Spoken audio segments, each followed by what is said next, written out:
What's good, King Gone? That's your boy O'Shea Duke Jackson, back at it again with another collaboration. And today I have a very powerful brother. I'm gonna let him introduce himself and his YouTube channel. All right, my name is Dr. Musa Abdullah. I have a channel by the name of All Things Education Official, giving you educational news from a foundational Black American man's perspective, teaching and educating those who want to learn more about education in the Black community. All right, give our brother a round of applause. And this is a very powerful brother. I'm telling you, this content that this brother has, you can't find it nowhere else. Okay, this is that good stuff. And you're making some good videos on your channel. I found you talking about the HBCU issue and Black men and why they are not as interested. But you also live and work in actually the East Coast, right? New York City, New Jersey area, right? Right. So you see, well, go ahead. No, I'm in New Jersey and I live in New York. Okay. So you're seeing the migrant crisis head on as an educator. Yeah. Okay. Explain what is happening right now in the public school system in New York, New Jersey with the migrant crisis right now and how it's affecting it. Well, first and foremost, a lot of people don't really understand how it works, but school systems, they have budgets. So they are allotted a certain amount of money per student, depending upon the city, depending on the state. Their allocation may be $30,000 per year per student. Well, once that budget's set, that money's doled out. That's it. But now we have an influx of migrants who are bringing their children, and those children have to be accounted for because I'm in the sanctuary state. So they're saying we are duty bound to educate these children. So now if you have, say, 5 children at $30,000 a piece, that's $150,000 that the city has to fork over for their education. So now classrooms are overcrowded. Whoa. They're having to bring in different teachers, like ESL teachers, English as a second language. Mm-hmm. They have to create different. They have to actually create new curriculum for these children that don't speak English. Then when children are not in school, they have to use attendance or truancy officers to find these children if they've already enrolled. Something simple, not really simple, but something that happened in Brooklyn just last year. There was a big storm that occurred, and a lot of them were living at Floyd Bennett Field, which is a large airstrip area over in the East New York, East Brooklyn area. And because there was a storm, they moved all of the migrants into the local high school and then made the students stay home and learn virtually, which we all know virtual learning does not work for children in these demographics, these age groups. So that was major, yes. So we talk about demographics, and I know that your channel focuses on typically the FBA, historically African American Negro children. Right. I know you're working in the New Jersey area. How many of those students are #FBA that are in these schools? It depends. So if you're talking about charter schools, which is very interesting, but charter schools have a large influx of immigrants. I'll say this. I was at a charter school in New Jersey, and I was at a program. And I'm very familiar with the population of that school. I've worked alongside them. I looked on that stage and had about 40 to 50 kids on that stage. Out of that 40 or 50 kids, maybe 6 or 7 were FBA. Okay. All the rest were either continental African, okay, Caribbean, or they were Latino. Okay. Right. So there's a heavy influx in the East Coast in particular. And in New York City, they're heavily concentrated in the Bronx and in Queens. Right. Okay. So these migrants, so let's say before the migrants got there, how many of them were in our FBA community? How many of the migrants? Well, how many of us were us, our students? Oh, well, then you'd have to go back some years, like right about now, like there has been a migration away from New York City. A lot of families, in particular the FBA families, they're leaving because it's so unaffordable So a lot of them are heading towards the South. We're talking Georgia, North Carolina. But if you want to go back maybe 20 years, I would say most schools in what would be traditionally Black American communities, most schools probably had about a 40% FBA student population. Okay, so Right. what we are seeing is, on one hand,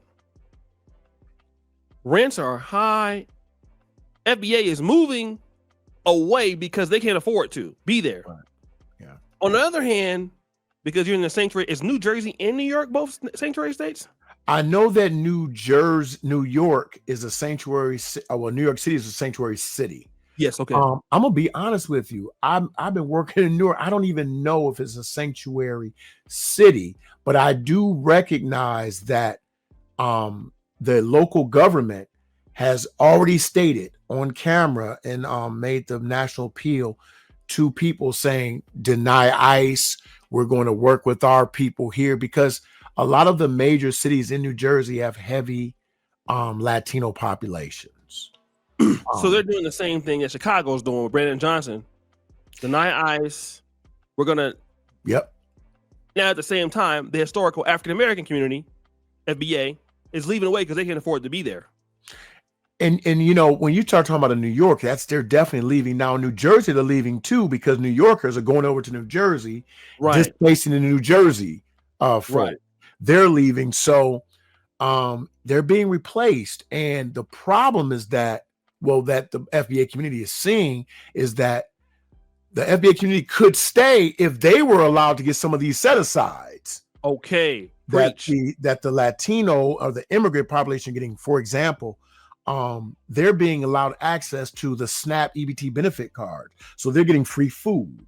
Initially, they were getting prepackaged meals from a vendor, but they complained and said, you know, we think we should better get culturally relevant food that we're used to eating and cooking. What? Yeah, that was a complaint. That was a concern. What? So New York City acquiesced and started giving them SNAP benefit cards, prepaid, preloaded debit cards. So once you eliminate food, your food stuff, then they were set up in shelters and they were put on fast track for housing. Okay. So they were jumping the line from in front of the FBA people. FBAs were still on the streets homeless, where the immigrants were now in the shelters. And Yeah, I can tell you from what I saw in my own neighborhood, if you were to leave out, I'm an early riser, so I start my days pretty early, no matter what day it is. If you were to leave out on a Saturday or a Sunday morning, most a Saturday morning in particular, if you were to drive around Brooklyn neighborhoods, you'll see lines of elderly FBAs or elderly, probably second-gen immigrants or first-gen immigrants, maybe Caribbean, in food pantry lines. You know, they had like a routine. They would go at a little basket, had the little sit-down chairs, and if the pantry opened at 9, they would probably start lining up around 7:30.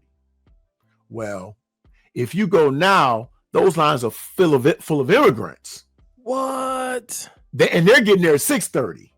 And these are food pantries that are just dedicated to for U.S. citizens. Yes. And now the immigrants are taking the food from.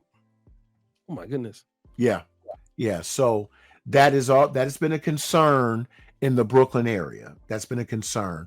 Also, we talk about clothing giveaways.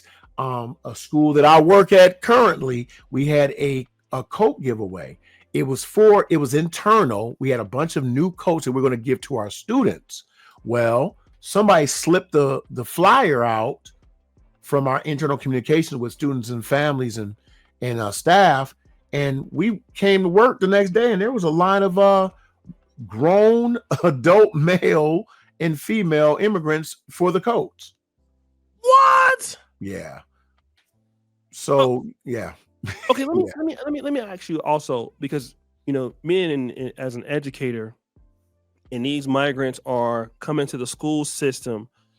I've seen in Chicago, you know, and it's not to say this is all the migrants, but you know, crime is going up in certain these places. I know in Queens, I've seen prostitution in front of the schools, like where schools are at. This is stuff is happening. What What are the other effects outside of just the school systems being overrun? What's happening to these neighborhoods these kids are living in around, and how is it affecting, the U.S. citizens' kids, especially those in the FBA community? What's happening around this whole thing? Well, it's something, some things that are popping off that are happening that I noticed. Well, first of all, it directly impacts the taxpayers. Okay, They cut some of our services in our city because they said we just didn't have the money in our budgets anymore. like Um, what service? sanitation was decreased. Oh my God. And that's the last thing we need in New York is for our sanitation to be decreased. But they decreased our sanitation for a while, where it was a 2-day pickup during the week. It became a 1-day pickup. And I found out because I left my trash out and it was still there after a day or two. I'm like, what's going on? So I reached out and found that out. Libraries, social institutions, social setups like the park. For example, we have a brand new park in my neighborhood. I'm in East New York, and we have Gershwin Park. They used to have football games there and everything, but they've taken it over. Now it's all soccer, you know. They are on our corners selling fruit and candy and drinks, and that's where our young kids used to be, on those corners selling Gatorade and water for money in the summertime. But now you got adults out there doing the exact same thing that our children were doing. I Okay. always promoted that for our children, but now they've come and taken that over. Yeah, I heard also in Chicago people are selling like candy bars a lot, or Chocolate bars, crispy bars, caramel bars, all from the same manufacturer. It's a business. If you can see them get dropped off in the big white 16 passenger vans. The Mhm. guys help them unload their coolers, and then they work out there for however many hours, and that van will come back and pick them up. And you know Okay. they actually do it now, where I'm not sure in the grocery stores, like in the States, when fruit starts to go bad or it starts to get too ripe, they'll cut it up and they'll package it and sell it. Okay. Well, that's what they're doing now. They're Okay. selling cut up packaged fruit Okay. and drinks. So they've cornered the corner market, so to speak. Okay. My Kangana channel is more of a Pan-African channel. Mhm. It is a Pan-African channel. So I know you mentioned that there are some continental African migrants, especially in the Bronx. Is it the Bronx, or is it just Queens and Wales? Well, no, the continental African migrants are heavily in Harlem. Harlem. Harlem. Okay. Right, Harlem. Harlem. The Latino immigrants are heavily in the Bronx and parts of Queens. They're in Okay. Brooklyn too, but Bronx and Queens. Okay. Are there any like a lot of black immigrants in Brooklyn at all, or? Yes, but the thing about the black immigrants is typically they have family here. Okay. So we always have a large influx of Haitian, Trinidadian, Jamaican, Guyanese, the Caribbean, Right. what they consider the West Indies. But Right. because they have a very insulated community, particularly Flatbush, Crown Heights, these parts of Hmm. Brooklyn, they have homes. They've been over here since the 60s, since we Right. fought hard to let them come, to get them over here. Right. Right. Right. They've Right. been coming, and they're heavy out here. So when they come here, they go to Okay. families and they get Yeah. integrated very easily. Oh yeah, because New York is in Philadelphia. That's a lot of they've been there for a while, so it's not Right. like they're new. Okay, what's been the attitude then? I mean, since because Caribbeans have been in New York City for a long time, and you probably have a lot of half African American, half FBA, half Jamaican, half FBA, Right. half Africans. Is the attitude changing towards black migrants in the city because of what's going on right now? Well, this is the thing out here. There's always been a love-hate relationship between Black Americans and Caribbeans. We know that we're different. We operate just a little differently. We mesh a little. It's more along the lines of Caribbeans adopting a little bit more of our style. But for the most part, there is a bit of separation because there are conversations that are still being had in Caribbean homes. Because I have friends in the Caribbean that have said, their parents say, stay away from those Yankees, stay away from those Black Americans. That conversation still persists. But I think one thing that is kind of unique now is that we're all saying, these immigrants that have come over here as of late, Okay. they're putting a little hurting on us, and Okay. So we're now starting the to all American. feel it. Yeah. All right. So now the Caribbean Americans lineage and the FBA, they're kind of on the same page against. Well, not against, not well. I wouldn't necessarily on the same page. I think that, of course, Black Americans, we like, man, we're not going to have another group come and step on us again.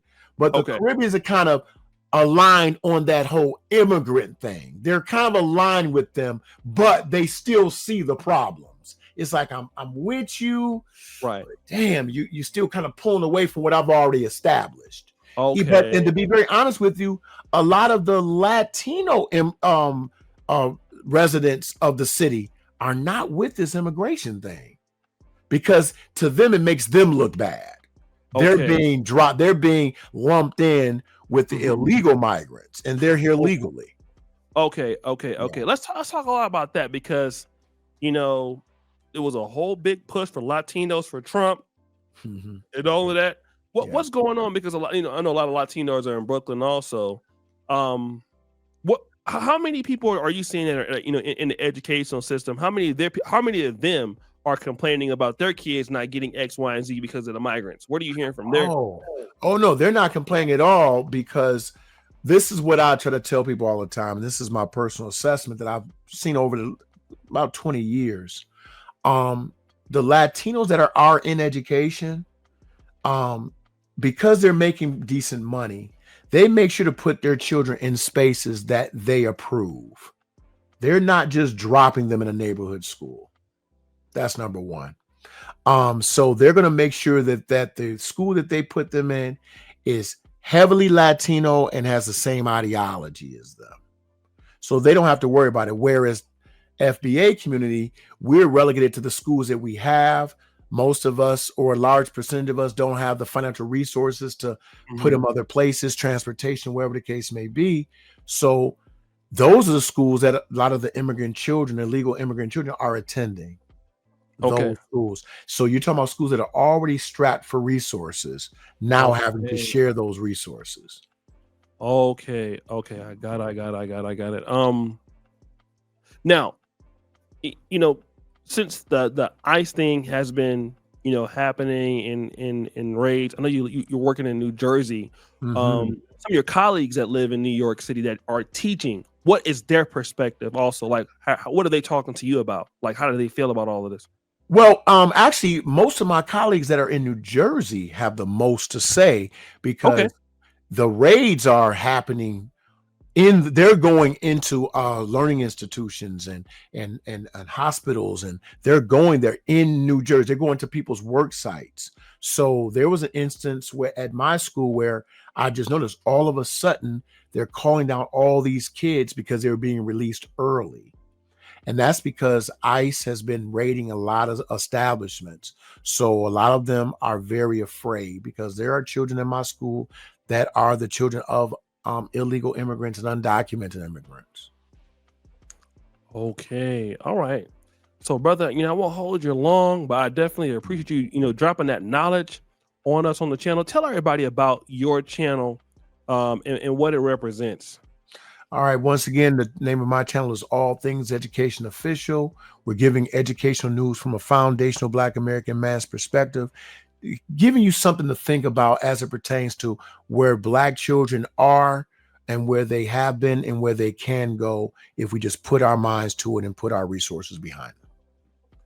All right, brother. And I definitely thank you for coming on and sharing that insightful information. Y'all know I didn't know he was going to bless us with this one, but he stayed and blessed us. And it's like 5:48 in the morning. The Eagles is getting their ass whooped, and we still up making the good content for the community. So, brother, thank you so much, Dr. Abdullah, for coming on. And I really appreciate you guys. So make sure you subscribe to his channel.